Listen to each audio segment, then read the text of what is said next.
I think a super common thing in the modern world is just the feeling that every day is exactly the same. And this isn't one of those problems that I'm gonna try to say is like a Gen Z exclusive problem. It's not. There's a bunch of movies in the 90s about this kind of thing. There was, remember that episode of SpongeBob where Squidward's just like going through the motions in like the retreat? This has been a problem for a really long time, and I've been thinking about it more and more every day. I'm a DoorDasher, so I have like a weird job. I guess it's kind of like, do it at your own pace kind of thing. But for me, it's something I have to be doing every single day. And every single day, it just feels the same. I wake up in the morning, I go to work, which is not really a place, but I go to do the action of working. Much like anyone else, I take a lunch, I go back to work, and I do that until nighttime. I come home, I eat dinner, I go to bed. I'm sure a lot of you relate to that, whether that's, getting up in the morning and going to school, going to work, whatever. You're doing the same things every single day. And the little bits of time that you get to actually relax, you're not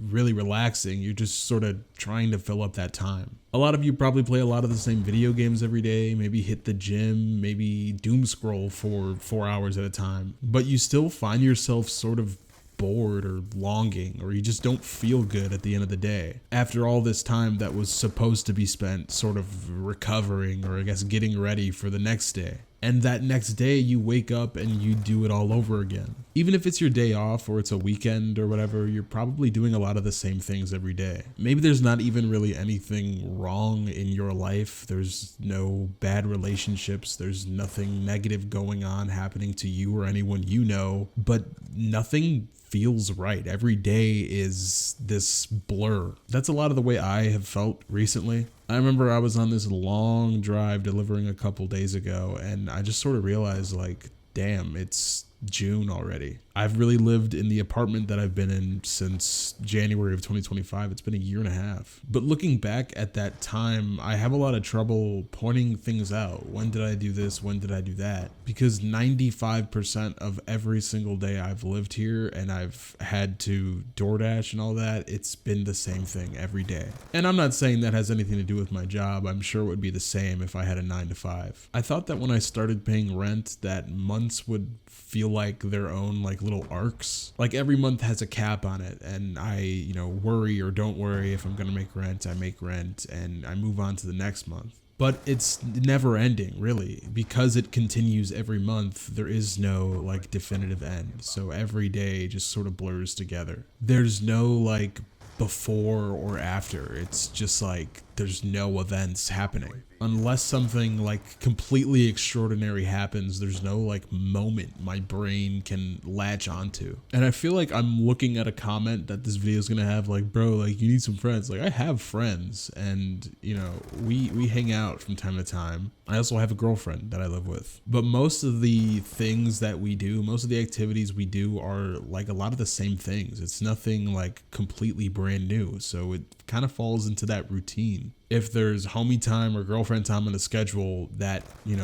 that's just what it becomes. We do homie things, we do girlfriend things. Well, to be clear, girlfriend things are not something I do with my homies, but you get what I'm saying. My point is that all the, even the good things in our lives, hanging out with friends, spending time with your significant other, in the gym, like those all become part of your schedule. Scheduled in between the stuff you actually have to do. Like for me, it's DoorDash. For you, it's maybe school or, your 9 to 5, and then sleep, obviously. You could get in this cycle, in this like headspace where everything starts to feel like maintenance, like you're just maintaining your life. And in that headspace, it's easy to get existential when you start comparing yourself to others and things you see on social media. Speaking of social media, I don't think it's a hot take, and I don't think it's this revolutionary thing to say that all of these negative feelings, at least most of them, are stemming from, doom scrolling and how we spend that window of free time, unscheduled time that we have. You've probably heard it a million times. We fill this space with meaningless scrolling, and we want the dopamine hit, this, that, or the other. And it's not just like a phone thing. Like I know a lot of my friends and myself, we will play a video game and we'll have like a YouTube video pulled up on the side or a TV show. And it's not something we're really watching. You're probably doing it right now. This is supposed to be like a part of our, rest and relaxation period of our days. And I just I don't think this is resting. I think for a lot of us, we're just blasting our brains with as much stimulation as it can possibly take to kind of just artificially get the feeling that we're not bored or longing for something else. We take this everywhere. We take it into the bathroom. We take it to our beds before we go to sleep. And be like, okay, I gotta go to sleep at this time, and then you end up doom scrolling and you're on your phone, and now it's 2:30 in the morning. You got work at 7. I don't know. For me, that kind of feeling is sort of like I want to like artificially extend my freedom or whatever. I'm trading tomorrow's energy for like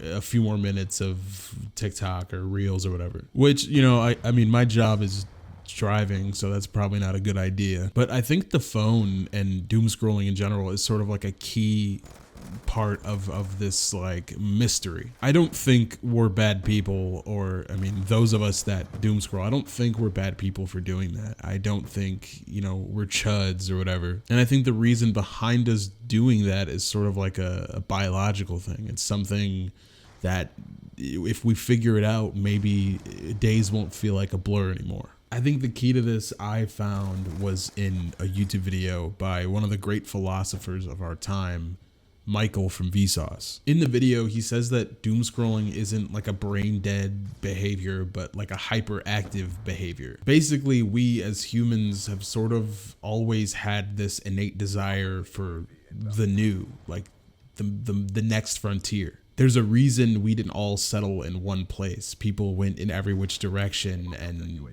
crossed rivers, crossed oceans. There were people thousands of years ago that saw giant bodies of water and built a wooden bowl to just sail across it. A lot of the times they didn't know what was going to be on the other side of these bodies of water, but they just knew that they wanted to go there. They had a desire for this new thing. And that's really the reason that we doom scroll. We are constantly looking for the next thing, a new thing. You swipe and you swipe and you swipe and you swipe because your brain thinks that next scroll is going to bring you to that destination you've been trying to reach. We are natural explorers, and in a lot of ways, we're like an explorer in a cage, in a zoo. What happens when you take an animal that's meant to roam 50 miles in a day and you put it in a 10 by 10 cage? It paces back and forth and sees nothing but concrete walls until it loses its mind. This happens in every zoo. But these animals are comfortable. They are, delivered food every day, routinely. Danger is eliminated. Almost any unpredictable element is completely gone. But this removes their agency. It kills their natural survival instincts. And apparently a lot of that can apply to humans today. Most of us live in temperature-controlled boxes. Our food is delivered by DoorDashers like myself, and we have laws and social structures to regulate everything we do. Compared to our ancestors, thousands of years ago, we have almost maximum physical comfort, most of us, but we're constantly doing things that we were never meant to do. I think this is why a lot of us feel empty, anxious, just disconnected from our surroundings. Because at like a biological level, theoretically at least, we're just not living in like accordance with our own nature. And do I think the solution to that is to take off all your clothes, go to the woods and start hunting with a spear?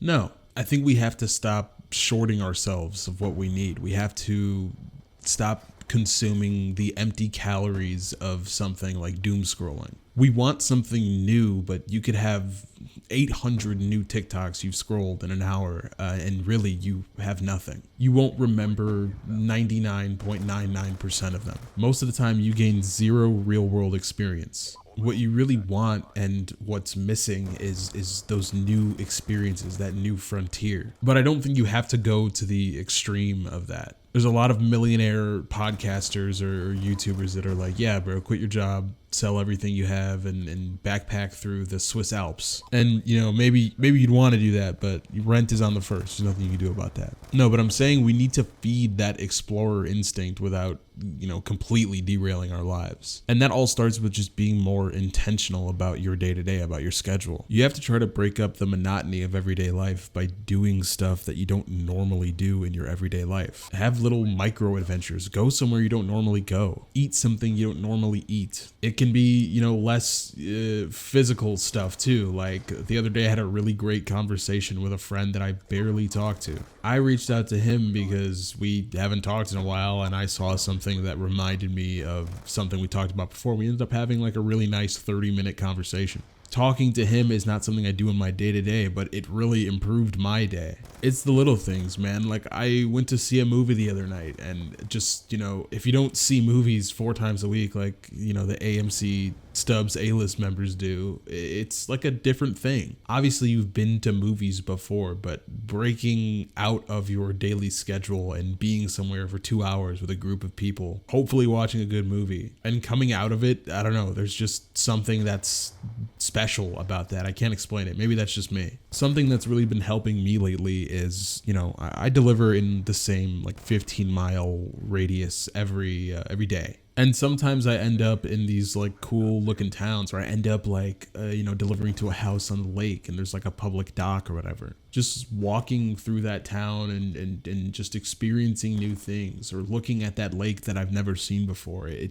does something to you. And you don't have to travel long distances or whatever. Just put yourself in an unfamiliar situation. Obviously, if it's safe, but that unfamiliarity, that's what we live for. That's what we're missing, and not the kind that you just swipe away from. There's so much you can do to like trigger this part in your brain. You can get that feeling if you just flip the switch from consuming to creating. That's been a massive thing for me. When I make these YouTube videos, or I'm working on my startup and building that up, I'm literally making something out of nothing. Like I'm charting new land in a way. I know that sounds a little corny, but when I'm done making a video, or when I'm done working on that, it's like I have something to look back on. I have something I can say, look, I did this. This is something that's quantifiable. And that could be anything. That could be YouTube videos, that could be music, that could be whatever you're into. You just have to inject something into your week that requires you to actively participate in your own life, instead of letting your life happen to you. Life is gonna happen. Rent is still gonna be due. You're, you know, gonna have to go to work, go to school tomorrow. You're gonna have to do your homework, or take the kids to, you know, school if you're a parent. But you don't have to let the routine turn you into a complete like husk of yourself. You're a natural explorer. You're like, I don't know, Dora, but you have to force yourself out of that cage that we're all kind of in a way. You go to a new place, build something out of nothing. Just do something that the schedule of your life didn't already have planned for you. I don't mean for all these videos to be so preachy. I don't know. I'm really passionate about the things that I talk about, and I was really passionate about this, and I hope you enjoyed. Adios.